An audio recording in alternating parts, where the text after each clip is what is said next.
I just beat Dying Light for the first time, and it's a fun game, but the writing is infuriating. I had a lot of fun just standing on a van and kicking zombies to their deaths. I swear, my boot had more kills than any melee weapon I had. But the writing... There's this one scene where, despite the fact that I killed everybody on my way to save this one guy, when we're coming out, suddenly I'm hit on the head and surrounded by a dozen guys who came out of nowhere? Short term, I didn't fire a single gun in the game because I didn't want to attract too much attention to myself.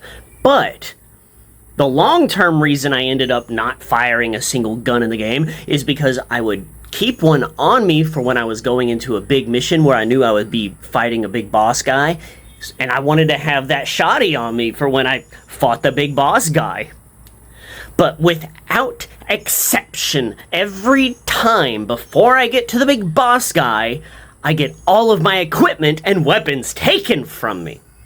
I just spent all this time and energy gearing myself up so that I would be properly prepared to take on this next asshole who's doing shitty things in this awful place, only for them to take away all my stuff. You just made all that time and effort pointless.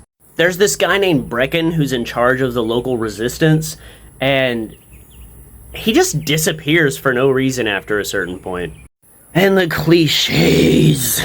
One of the symptoms of this zombie virus early on is that you start to have seizures, but the main character only gets seizures whenever the plot is trying to progress.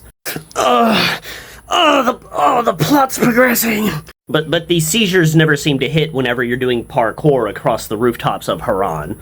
The thing that made me the angriest about this game, though, was the ending. In the final boss fight, despite the fact that I brought with me a sword with runes burning into it that does fire damage, and a shotgun, went through all this effort to get this top grade gear so that I would feel like a badass against this other badass, only for the final fight to be like a 6 or 7 button QuickTime event. It was Shadow of Mordor all over again. My friend wants me to play the DLC, but I think I'm just gonna go play Paper Mario Thousand Year Door on the Switch.